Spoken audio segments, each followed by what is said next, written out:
அதிசயங்களை செய்தார், பாதுகாத்தார். நம்ம நன்றியோடு ஒவ்வொருவரும் நிச்சயமாக தேவனுக்கு நன்றி செலுத்துகிறவர்களாக இருக்க வேண்டும். ஏசாயா 25ஆம் அதிகாரம் முதல் வசனம். கர்த்தாவே நீரே என் தேவன், கர்த்தாவே நீரே என் தேவன், உம்மை உயர்த்தி உமது நாமத்தை துதிப்பேன். நீர் அதிசயமானவைகளை செய்தீர். உம்மை உயர்த்தி உமது நாமத்தை துதிப்பேன். நீர் அதிசயமானவைகளை செய்தீர். உமது பூர்வ ஆலோசனைகள் சத்தியமும் உறுதியுமானவைகள். இன்னைக்கு நீர் அதிசயமானவைகளை செய்தீர் என்று சொல்லக்கூடியவங்க எல்லாரும் ஒரு அல்லேலூயா சொல்லுவோமா?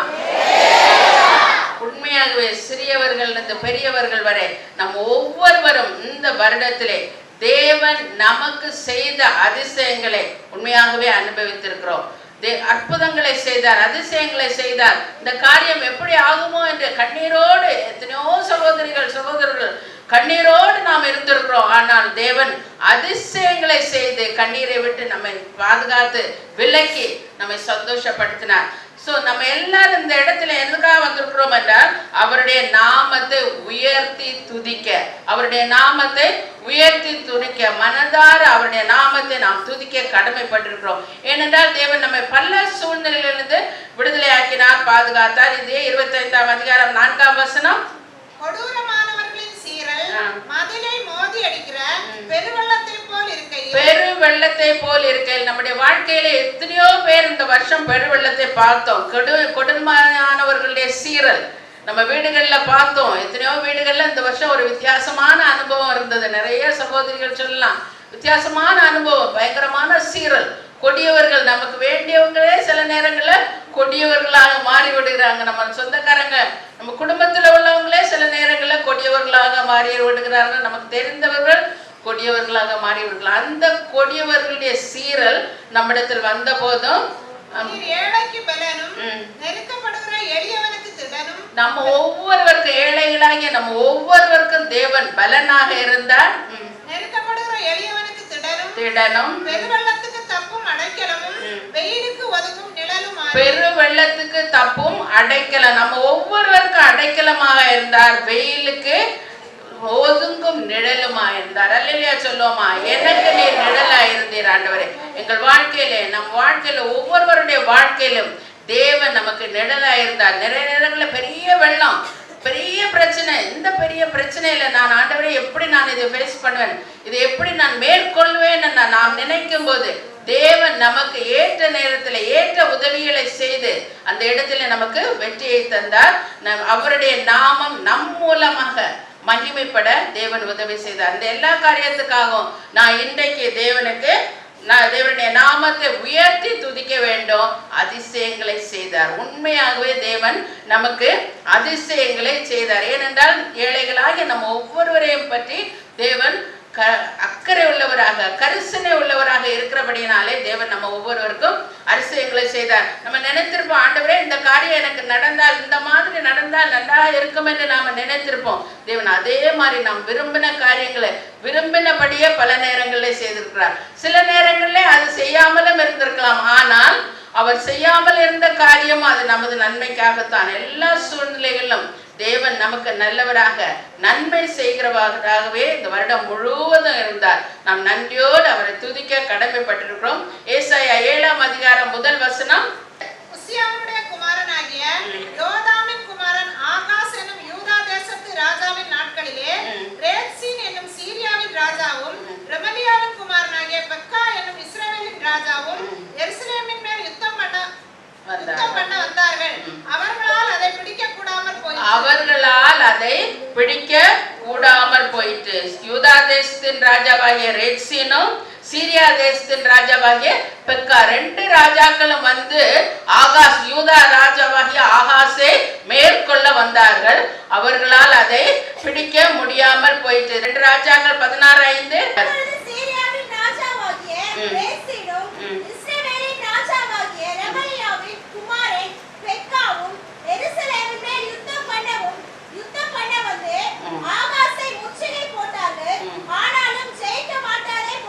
ஆனாலும் ஜெயிக்க மாட்டாதே போனார்கள். நம்மை எதிர்த்து எத்தனை பேர் இதே மாதிரி முத்திரை போடுகிற அல்லது கஷ்டப்படுத்துகிற நம்மளை நம் மூவ் பண்ண முடியாதபடி செய்யக்கூடிய ஒரு சூழ்நிலையை கொண்டு வந்தார்கள். அந்த முற்றுகையிலும் தேவன் நம்மோடு இருந்து அந்த சத்துருக்களுக்கு முன்னால் நமக்கு வெற்றியை தந்தார். அல்லேலூயா சொல்லுவோமா?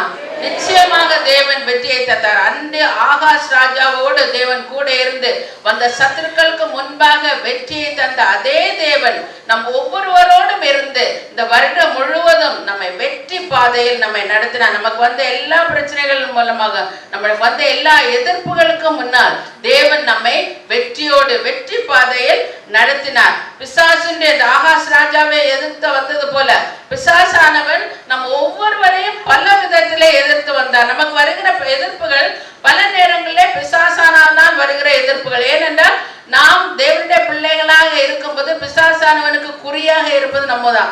மற்றவங்க சாதாரணமாக அல்ல தேவனை அறியாதவர்களை பற்றி பிசாசானவன் அவ்வளவு கவலைப்படுவதில்லை, அக்கறை கொள்வதில்லை.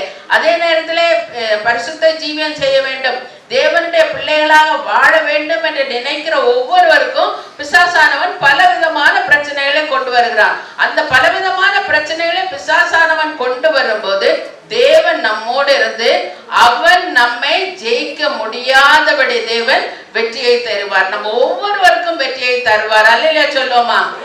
போன வருடம் பிசாசானவன் கொண்டு வந்த எல்லா பிரச்சனைகளும் ஒவ்வொரு குடும்பத்திலும் எனக்கு தெரியும், நம்ம குடும்பங்கள்ல பல விதமான பிரச்சனைகளை பிசாசானவன் கொண்டு வந்தான். அந்த எல்லா பிரச்சனைகள்ல இருந்து தேவன் நமக்கு விடுதலையை தந்தார். நம்ம ஒரு நல்ல பரிசுத்த ஜீவியம் செய்ய மாத்திரமல்ல, ஒரு நல்ல வாழ்க்கை, ஒரு பரிசுத்த வாழ்க்கை, தேவனோடு நெருங்கி ஜீவிக்கிற ஒரு ஜீவியத்தை தந்தது மாத்திரமல்ல, வெற்றி உள்ளவர்களாக God enabled us to have a successful life.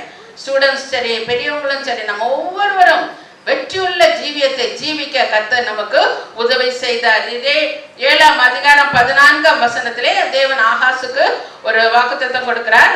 ஏசாயா 7:14 7:14 ஆண்டவர் தாமே உங்களுக்கு ஒரு அடையாளத்தை கொடுப்பார். இதோ ஒரு கன்னிகை கர்ப்பவதியாகி ஒரு குமாரனை பெறுவாள், அவருக்கு இம்மானுவேல் என்று பெயரிடுவாள். அவனுக்கு இம்மானுவேல் என்று பெயரிடுவார். இம்மானுவேல் என்றால் என்ன அர்த்தம்? தேவன் நம்மோடு இருக்கிறார். அன்றைக்கு ஆகாஷ் ராஜாவுக்கு கிடைத்த அதே வாக்குத்தத்தம், அதே ஒரு சாட்சி அல்லது ஒரு அடையாளம், அந்த அடையாளத்தை தேவன் நம்ம ஒவ்வொருவருடைய வாழ்க்கையிலும் நிறைவேற்றி இந்த வருடம் முழுவதும் நம்மோடு இம்மானுவேலாக இருந்தார். எல்லாரும் உண்மையாகவே தேவன் எனக்கு இம்மானுவேலாக இருந்தார் என்று சொல்லுறவங்க அல்லேலூயா சொல்லுவோமா? நம்ம ஒவ்வொருவரோடும் தேவன் இம்மானுவேலாக இருந்து நம்மை ஒரு நாளும் நம்ம கைவிடவும் இல்லை, விட்டு விலகவும் இல்லை. எல்லா நேரத்திலும் பிசாசானவன் என்ன விதமான சோதனைகள் கொண்டு வந்தாலும் எல்லா சோதனைகள் மத்தியிலும் தேவன் நமக்கு வெற்றியை தந்தார். அன்றைக்கு இஸ்ரவேல் ஜனங்கள் யோசுவாவின் தலைமையிலே கரை புரண்டு ஓடுகிற யோர்தானை கடந்து கில்கால்ல வந்து அவர்கள் செட்டில் பண்ணும்போது கில்கால்ல அவர்களுடைய நிந்தே புரட்டி போட்டார் என்று நாம் பார்க்கிறோம். தேவனுடைய நிந்தையை புரட்டி போட்ட அந்த இடத்திலே அவர்கள் இருக்கும்போது அவர்களுக்கு எதிராக இருந்தது என்ன? எரிகோ கோட்டை. பெரிய ஒரு யோசுவா 5ஆம் அதிகாரத்திலே நாம் பார்க்கிறோம், ஒரு பெரிய எரிகோ இருக்கிறது. அவர்கள் அந்த இடத்துல கில்காவில் வந்த போது அந்த இடத்துல அவர்களுக்கு ஆகாரம் கிடைத்தது. அவர்கள் அந்த யோசுவா 5ஆம் அதிகாரம் நாம் பார்க்கும் போது யோசுவாவை நோக்கி, இன்று எகிப்தின் நிந்தையை உங்கள் மேல் இராதபடிக்கு புரட்டி போட்டேன் என்றார். அதனால் அந்த ஸ்தலம் இந்நாள் வரைக்கும் கில்கால் எனப்படுகிறது. அவர்களுக்கு நிந்தை புரட்டி போடப்பட்டது. அது மாத்திரமல்ல, பஸ்காவை ஆசரிக்கிறார்கள். பஸ்காவை ஆசரிக்கிறது மாத்திரமல்ல, அந்த இடத்திலே அவர்களுக்கு புளிப்பில்லாத அப்பங்களை அவர்கள் சாப்பிடுகிறார்கள், சுட்ட கதிர்களையும் சாப்பிடுகிறார்கள். புளிப்பில்லாத அப்பங்கள், சுட்ட கதிர்கள், மன்னா அதோடு நின்று போகிறது. இத்தனை 40 வருடங்கள் அவர்கள் புசித்து வந்த அந்த மன்னா நின்று போகிறது. மன்னா நின்று போன உடனே இனிமேல் அவர்கள் தங்களுடைய சொந்த முயற்சியினாலே அவர்கள் ஆகாரத்தை உட்கொள்ள வேண்டும், ஆகாரத்தை சேகரிக்க வேண்டும், எல்லா காரியங்களும் செய்ய வேண்டும். அந்த மாதிரி ஒரு சூழ்நிலையில் இருக்கும்போது அவர்களுக்கு முன்னால் இருக்கிறது எரிகோ கோட்டை, பயங்கரமான கோட்டை. அந்த எரிகோ கோட்டையின் உயரம் என்னவென்றால் 20 அடி உயரம், அகலம் 25 அடி. 25 அடி அகலம் உள்ள அவ்வளவு பெரிய ஒரு கோட்டை அந்த இடத்துல இருக்கிறது. யோசுவா தனிமையாக இருக்கிறார். யோசுவாவுக்கு பின்னாலே பெரிய இஸ்ரவேல் ஜனக்கூட்டம். இந்த இஸ்ரவேல் ஜனக்கூட்டம் எப்படிப்பட்டவங்க? கொஞ்ச நேரம் தேவனை விசுவாசிப்பாங்க, அடுத்த நேரம் முறுமுறைப்பாங்க, அடுத்த நேரம் தலைவனுக்கு எதிராக என்னென்ன செய்ய வேண்டுமோ எல்லா காரியங்களையும் செய்வாங்க. அப்படிப்பட்ட ஒரு ரெஸ்ட்லெஸ் குரூப், ஒரு ஸ்டெடி மைண்ட் இல்லாத ஒரு ரெஸ்ட்லெஸ் குரூப், அந்த ஒரு குரூப்புக்கு தலைவராக யோசுவா இருந்து கொண்டிருக்கிறான். இப்போ he was alone. அவனுக்கு இப்போ நிறைய தீர்மானங்கள் எடுக்க வேண்டிய சூழ்நிலை. ஏனென்றால் அவனுக்கு முன்னாலே இருக்கிறது பெரிய எரிகோ கோட்டை. இது மிகப்பெரிய எரிகோ கோட்டை. இந்த எரிகோ என்றாலே symbol of military power and strength. அந்த இடத்தில் உள்ள மிலிட்ரி பவரும் மிலிட்ரி ஸ்ட்ரென்த்தும் அவங்களுக்கு அந்த கானான் தேசத்தில் உள்ள அத்தனை பேருக்கும் பொதுவாக ஸ்ட்ராங்கா இருந்தது இந்த எரிகோ கோட்டை. ஸோ கானான் தேசத்தில் உள்ள மற்ற மக்கள்லாம் என்ன யோசித்தாங்கன்னா, கர்த்தர் அவர்களே சிவந்த சமுத்திரத்தை கடந்து வர உதவி செய்தார். யோர்தான் நதியை, கரை புரண்டு ஓடுகிற பெரிய யோர்தான் நதியை அற்புதமாக கடக்க உதவி செய்தார். ஸோ இவர்களுடைய கடவுள் ஒரு நேச்சர் காட், இயற்கையின் தேவன் என்று யோசித்தார்கள். அதே நேரத்தில் ஓக் ராஜாவோடும் எமோரியன் ராஜாவாகிய சீகோனோடும் அவர்கள் போர் செய்து வெற்றி கொண்டார்கள். அந்த போர் செய்து வெற்றி கொண்டதினாலே அவர்கள் நினைத்திருப்பார்கள், இவர்கள் இஸ்ரவேலின் ராஜா ஒருவேளை ஒரு யுத்த கடவுளாக இருக்கும், அவங்களுக்கு விடுதலையை கொடுத்திருப்பார் என்று நினைத்திருப்பார்கள். இவங்களுக்கு தங்களுக்கு ஒரு ஸ்ட்ராங், ஒரு பெரிய ஒரு கோட்டை இருக்கிறது. இந்த பெரிய கோட்டை இருக்கிறதுனால தங்களுக்கு எந்த விதமான பிரச்சனையும் இந்த இஸ்ரவேல் ஜனங்களால வராது என்று அவர்கள் அமைதியாக இருந்திருக்கலாம். ஒரு பக்கத்துல அவங்களை பற்றி கர்த்தர் அவர்களுக்கு அற்புதமான காரியங்களை செய்ததை குறித்து கேள்விப்பட்டு அவர்கள் இருதயம் கரைந்து போனது என்று போட்டிருக்குது. அப்படி இருந்தாலும் கூட தங்களுடைய கோட்டைக்கு உள்ளே இவர்கள் வர முடியாது அவர்கள் நினைத்திருப்பார்கள். ஆனால் கர்த்தர் எல்ஷதாய், தான் சர்வ வல்லவர் என்பதை அந்த இடத்திலே யோசுவாவுக்கு நிரூபித்து காட்டுகிறார். யோசுவா தனியாக அந்த வனாந்திரத்துல தனியாக இருக்கிறான். இப்ப ஏதாவது பிரச்சனை அந்த கானான் தேசத்து மக்கள் இவர்களுக்கு எதிராக வந்தாலும் இவர்கள் ஓடி போக, பின்னால் போக அவர்களுக்கு இடமே இல்லை. ஏன்னா நேரம் பின்னாலே இருக்கிறது என்ன, யோர்தான் நதி. பெரிய இவங்க யோர்தான் நதி பக்கத்திலயும் போக முடியாது, வேற எந்த இடத்துலயும் போக முடியாது. இவங்க போக வேண்டிய ஒரே வழி they have to go forward, முன்னாலே போக வேண்டும். முன்னால போக வேண்டுமானால் முன்னாலே இருக்கிறது பெரிய எரிகோ கோட்டை. இப்போது யோசுவாவுக்கு தீர்மானம் எடுக்க வேண்டும். The decision making is the most difficult thing for any leader. எந்த ஒரு தலைவனுக்கும் வாழ்க்கையில மிகவும் முக்கியமான கஷ்டமான ஒரு சூழ்நிலை என்பது தீர்மானங்கள் எடுக்க வேண்டியது. இந்த மக்கள் அவ்வளவு மக்களுக்காக, இஸ்ரவேல் ஜனங்களுக்காகவும் யோசுவா தீர்மானம் எடுக்க வேண்டிய ஒரு சூழ்நிலையில அவன் இருக்கிறான். அவர்களை நான் வழி நடத்தி கொண்டு போக வேண்டிய 40 வருடங்கள் இவர்கள் வனாந்திரத்திலே நடந்து வந்திருக்கிறார்கள். அவங்களுக்கு எந்த விதமான ட்ரைனிங், மிலிட்ரி ட்ரைனிங் கிடையாது. யுத்தத்துக்கு போவதற்கு எந்த விதமான பயிற்சியும் அவர்களுக்கு கொடுக்கப்படவில்லை. அது மாத்திரமல்ல, அவர்கள் கையில எந்த விதமான ஆயுதங்களும் கிடையாது. இப்ப கானான் தேசத்தில் எரிகோ கோட்டைக்குள்ளே இருந்த மக்கள் இவர்களோடு யுத்தம் பண்ணினார்கள். ஆனால் இவர்கள் அந்த யுத்தத்திற்கு நேரடியாக நிற்பதற்கு இவர்கள் கையில் அவர்களுக்கு ட்ரைனிங் கிடையாது, ஆயுதங்கள் கிடையாது. So they were in a helpless situation. எந்த ஒரு உதவியும் மற்ற ஒரு சூழ்நிலையிலே இஸ்ரவேல் ஜனங்களும் யோசுவாவும் அந்த இடத்துல நிற்கிறார்கள். அப்படி இருக்கும்போது 5ஆம் அதிகாரம் 13ஆம் வசனம், எரிகோவின் வெளியில் இருந்து தன் கண்களை ஏறெடுத்து பார்க்கும்போது இதோ ஒருவர் அவனுக்கு எதிரே நின்றார். உருவின பட்டயம் அவர் கையில் இருந்தது. யோசுவா அவரிடத்தில் போய், நீர் எங்களை சேர்ந்தவரோ எங்கள் சத்துருக்களை சேர்ந்தவரோ என்று கேட்டான். அதற்கு அவர், அல்ல, நான் கர்த்தருடைய சேனையின் அதிபதியா இப்பொழுது வந்தேன் என்றார். அப்பொழுது யோசுவா தரையிலே முகங்குப்புற விழுந்து பணிந்து கொண்டு அவரை நோக்கி, என் ஆண்டவர் தமது அடியனுக்கு சொல்லுகிறது என்னவென்று கேட்டான். அவர் சொல்லுகிறார், நான் சேனையின் அதிபதியா இப்போது வந்தேன். யோசுவா ஒரு உதவியும் அளிக்காதவனாக ஹெல்ப்லெஸ்ஸான சிச்சுவேஷன்ல இருக்கும்போது கர்த்தர் அவரிடத்தில் சொல்கிறார், நான் சேனையின் அதிபதியாக வந்தேன் என்று சொல்கிறார். நம்முடைய வாழ்க்கையிலே எத்தனை நேரங்களிலே அடுத்த நிமிஷத்துல ஆண்டவரே நான் என்ன செய்ய போகிறேன், எப்படி இந்த சூழ்நிலையை நான் ஓவர் கம் பண்ண அல்லது வெற்றி காண போகிறேன் என்று நாம் நினைத்து பிரமித்து நிற்கிற அந்த நேரங்களில் தேவனே சேனையின் அதிபதியாக நம்ம ஒவ்வொருவருக்கும் வந்திருக்கிறார். இல்லைன்னு சொல்ல முடியாது. நிச்சயமாக நம்ம ஒவ்வொருவருக்கும் சேனையின் அதிபதியாக, நம்ம ஒவ்வொருவரும் எந்தெந்த சூழ்நிலையில தன்னந்தனியாக ஆண்டவரே என்று அவரை கூப்பிடும் போது சேனையின் அதிபதியாக போன வருடத்திலே அவர் நமக்கு பதில் கொடுத்தார், அதிசயங்களை செய்தார். அவர் சேனையின் அதிபதியாக நின்று அவரை நோக்கி பணிந்து கொண்டு அவரை நோக்கி, என் ஆண்டவர் உமது அடியேனுக்கு சொல்லுகிறது என்னவென்று கேட்டார். அந்த நேரத்திலே ஆண்டவர் அவனுக்கு பதில் அல்லது ஆலோசனை சொல்லுவதற்காக நேரடியாக வருகிறார். நம்முடைய தேவன் நேரடியாக வருகிற தேவன், தேவைக்கு ஏற்றபடி ஏற்ற நேரத்தில் வருகிற தேவன். முன்னாலே அல்ல, பின்னாலே அல்ல. On time. He will be always on time. ஏற்ற நேரத்திலே அவர் எந்த விதமாக வர வேண்டுமோ அந்த விதமாக வருவார். வனாந்தரத்தில் சந்தித்து வந்த ஆபிரகாமுக்கு தேவன் ஒரு வழிப்போக்கனை போல, ஆதியாகமம் 18ஆம் அதிகாரத்திலே பார்க்கும்போது ஒரு வழிப்போக்கனை போல தேவன் வந்தார். எத்தனாகிய யாக்கோபுக்கு தேவன் ஒரு மல்யுத்த வீரராக, ஒரு போராடுகிறவராக தேவன் வந்தார். அந்த 4 சாத்ராக், மேஷாக், ஆபேத்நேகோ அவர்கள் 3 பேரும் அந்த எரிகிற சூழ்நிலையில், அக்னி சூழ்நிலையில் இருக்கும்போது அவர்களுக்கு ஒரு கம்பானியனாக, அவர்களுக்கு ஒரு துணை செய்கிறவராக தேவன் அவர்கள் மத்தியிலே உலாவினார். அதுபோல நம்ம ஒவ்வொருவருக்கு எந்த நேரத்தில் எவ்வாறு வர வேண்டுமோ அந்த விதமாக தேவன் வந்து நம்மை தேடி வந்து நமக்கு வேண்டிய திடனம், நமக்கு வேண்டிய பலங்கமாயிருந்து நமக்கு என்ன தேவையோ அந்த தேவையை அவர் சந்தித்தார். இங்க அவன் ஒரு யுத்த வீரனாக அவன் செயல்பட வேண்டும். அங்க உருவின பட்டயத்தோடு அவர் வந்து நிற்கிறார். ஒருவின பட்டயத்தோடு அவர் நிற்கும் போது அவர் அந்த கடைசி வசனம் வாசிக்க 15ஆம் வசனம். அப்பொழுது கர்த்தருடைய சேனையின் அதிபதி யோசுவாவை நோக்கி, உன் கால்களில் இருக்கிற பாதரட்சைகளை கழற்றி போடு, நீ நிற்கிற இடம் பரிசுத்தமானது என்றார். யோசுவா அப்படியே செய்தான். அவர் உடனே கம்ப்ளீட் சரண்டர், தன்னுடைய பாதரட்சையை கழற்றி போட்டு ஆண்டவருக்கு சரண்டர் பண்ணி, ஆண்டவரே நான் என்ன செய்ய வேண்டும்? You have to fight my battles. எனக்கு நிறைய யுத்தங்கள் உண்டு, என்னுடைய யுத்தங்களை செய்ய வேண்டியவர் நீர்.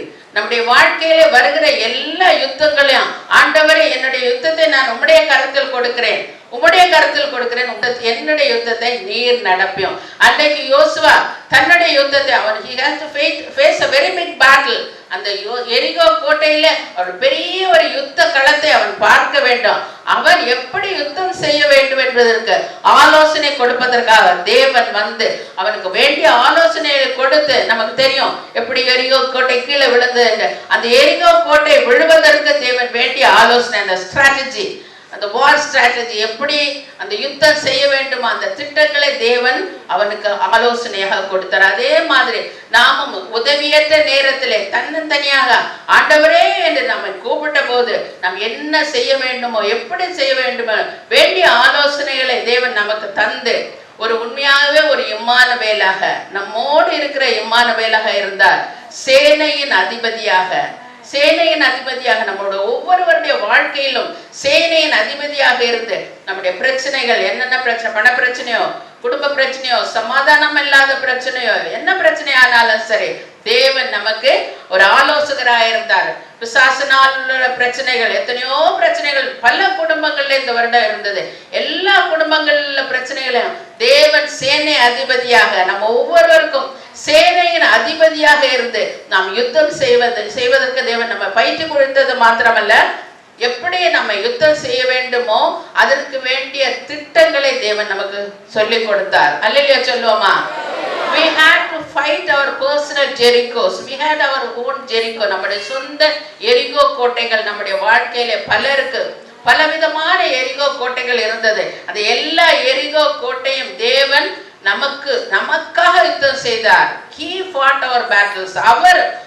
தேவன் நம்ம ஒவ்வொருவருக்காக யுத்தம் செய்தார். உண்மையாகவே தேவன் நமக்கு யுத்தம் செய்து நமக்கு வெற்றியை தந்தார். வெற்றியை தந்தது மாத்திரமல்ல, 6ஆம் அதிகாரம் 27ஆம் வசனம், யோசுவா 6:27.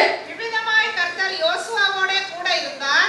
அவன் கீர்த்தி தேசமெங்கும் பரவிற்று. அவன் கீர்த்தி தேசமெங்கும் பரவிற்று.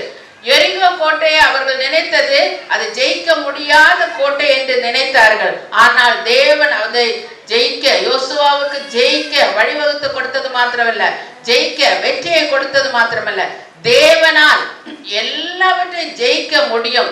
எந்த ஜெயிக்க முடியாத கோட்டை ஆனாலும் அந்த கோட்டையை தகர்த்தெறிய தேவனால் முடியும் என்பதை தேவன் நிரூபித்தார். அதே மாதிரி நம்ம ஒவ்வொருவருடைய வாழ்க்கையிலும் ஜெயிக்க முடியாத கோட்டைகள் பல நேரங்களில் ஜெயிக்க முடியாதது போன்ற ஒரு காட்சி, ஒரு தோற்றம் இருந்தாலும் தேவன் அந்த எல்லா இடத்திலும் நமக்கு வெற்றியை தந்து ஒரு சந்தோஷமான சூழ்நிலை, சமாதானமான சூழ்நிலையை உருவாக்கி தந்து அவருடைய நாமம் மகிமைப்பட, மேன்மைப்பட செய்தது மாத்திரமல்ல, நமக்கும் ஒரு மேன்மையை, ஒரு மகிமையை தந்தார். அன்றைக்கு யோசுவா இஸ்ரவேல் ஜனங்கள் முன்னால் மகிமைப்பட்டது மேன்மைப்பட்டது போல நம்ம ஒவ்வொருவரையும் தேவன் எரிகோ கோட்டையை வெற்றி பெற செய்து நம்மை மகிமைப்படுத்துறார், மேன்மைப்படுத்துறார். அல்லேலூயா சொல்லுவோமா?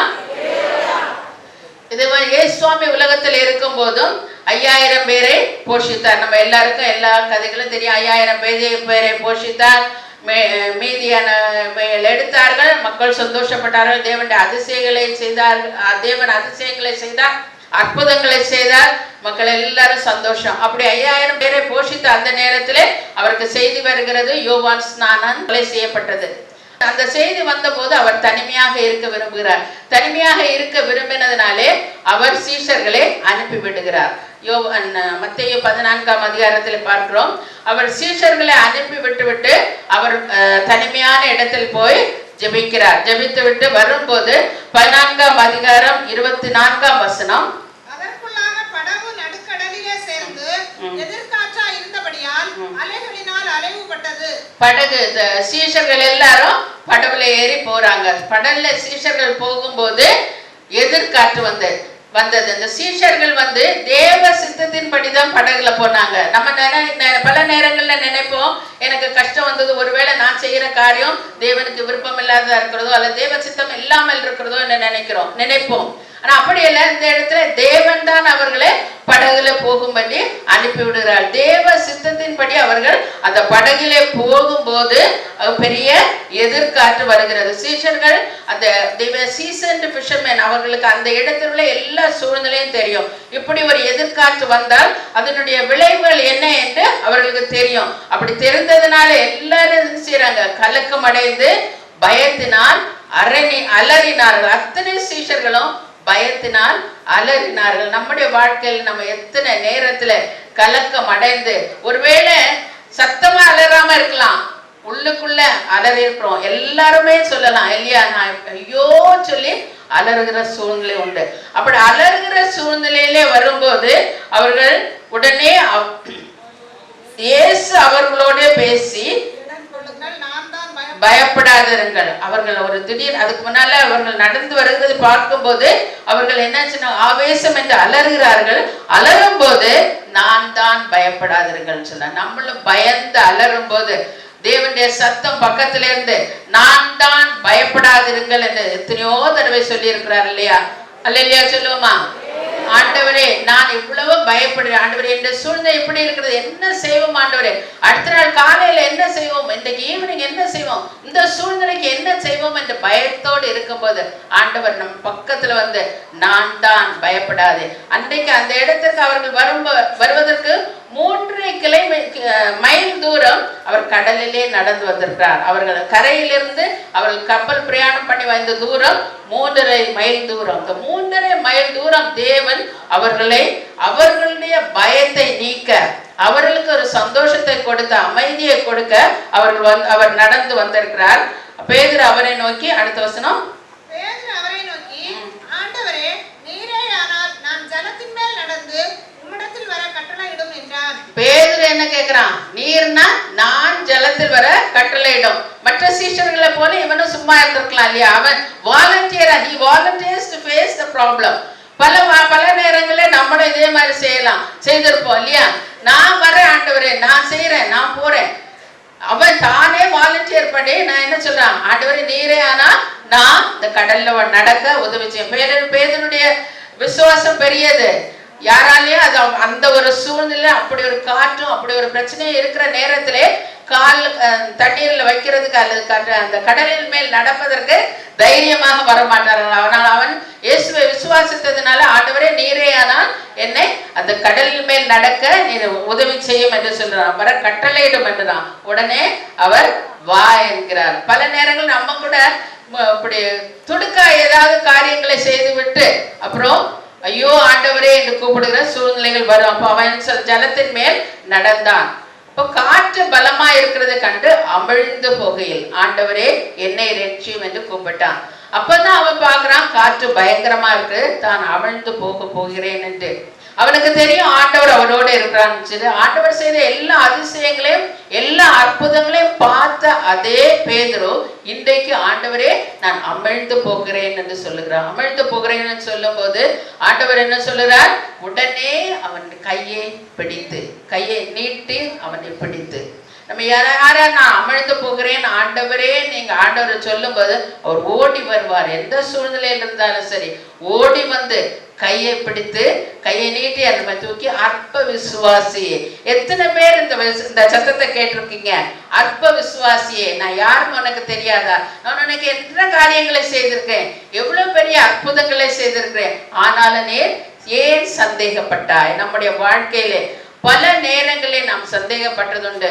ஆண்டவரே இந்த ஒரு சூழ்நிலையிலே நான் இருக்கிறேன், ஆண்டவரே எனக்கு இந்த காரியத்துல வெற்றி தர முடியுமா, அந்த கடலிலே நான் நடக்க முடியுமா என்று அவன் நினைத்தது போல என்னுடைய வாழ்க்கையான படகு பல விதமாக அலசடி படியும் போது அல்லது நான் அங்கலாய்க்கப்பட வேண்டிய சூழ்நிலை வரும்போது ஆண்டவர் ஓடி வந்து மகளே அற்ப விசுவாசியே என்று சொல்லும் போதும் நாம் உடனே ஆண்டவரே நான் என்னை சந்தேகப்பட மாட்டேன், எனக்கு வெற்றியை தந்தீர், எனக்கு நான் இந்த சூழ்நிலையிலிருந்து எனக்கு விடுதலை தந்தீர் என்று நாம் தேவனுக்கு நன்றியோடு அவரோடு இருந்தோம்னா நிச்சயமாக தேவன் நம்மை தூக்கி எடுப்பார். பேதுரு ஆண்டவரை மாத்திரம் பார்த்திருந்தானால் அவனுக்கு அந்த ஒரு சூழ்நிலை வந்திருக்காது. அவன் அதை பார்த்ததை விட அவன் அதிகமாக பார்த்தது என்ன? காற்று அதிகமாக வீசினதை அறிந்தவுடனே பலமா இருக்கிறது. ஏன்னா அவனுக்கு தெரியும் அந்த இடத்துல அந்த கடல் அவன் எத்தனையோ தடவை பிரயாணம் பண்ணினவன். அவனுக்கு தெரியும் அந்த இடத்துல காற்று வந்தா என்ன சூழ்நிலைன்னு தெரியும். அதனால அவன் நிச்சயமாக தனக்கு ஆபத்து என்று அறிந்தவுடனே தேவனை பார்ப்பதற்கு பதிலாக இயேசுவை பார்ப்பதற்கு பதிலாக அவன் காற்றை பார்த்தான்.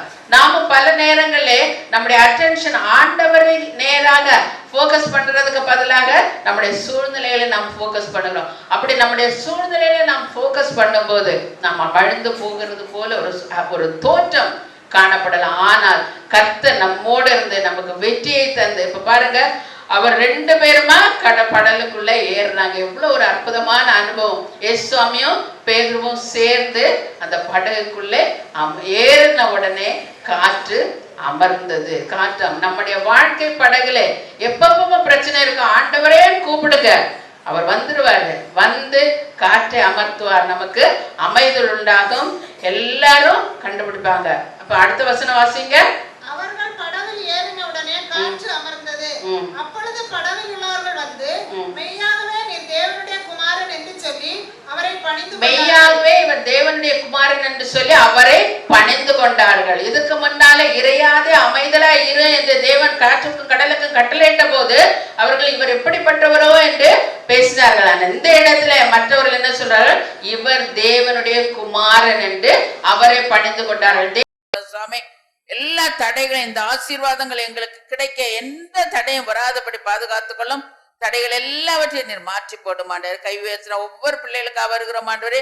ஆண்டவரே என்ன காரியத்திலே உம்முடைய கிருபை வேண்டும் ஆண்டவரே, அந்த கிருபையை பெற்றுக்கொண்டு ஆண்டவரே விக்கிரகங்களை ஆண்டவரை விட்டு ஆண்டவரே விலகி நடக்க நீர் விரும்புகிறதான ஒரு பரிசுத்த ஜீவியம் செய்ய ஆண்டவர் உம்முடைய கட்டளைகளை முற்றிலுமாக கை கொள்ள எங்கள் ஒவ்வொருவருக்கு கிருபை தாரும். உம்முடைய ஆசீர்வாதங்கள் எங்களுக்கு உரித்தாக ஆண்டவரே. நாங்கள் ஒவ்வொருவரும் அந்த வருடத்திலே உம்முடைய ஆசீர்வாதத்தை முழுமையாக பெற்று அனுபவிக்க உதவி செய்யும், காத்துக்கொள்ளும். இயேசுவின் மூலம் தாழ்மையாக கேட்கிறேன் பிதாவே.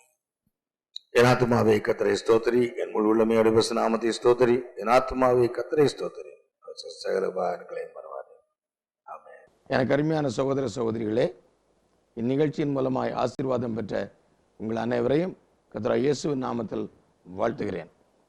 உங்களுடைய ஜெப தேவைகளுக்கு எங்களுக்கு எழுதுவீர்களானால் நாங்களும் எங்களுடைய ஜெபக்குழுவினரும் உங்களுக்காக ஜெபிக்க ஆயத்தமாக இருக்கிறோம். மீண்டும் அடுத்த வாரம் இதே நேரம் புது தேவ செய்தியுடன் உங்களை சந்திக்கிறேன். அதுவரை கர்த்தர் உங்களை ஆசீர்வதிப்பாராக.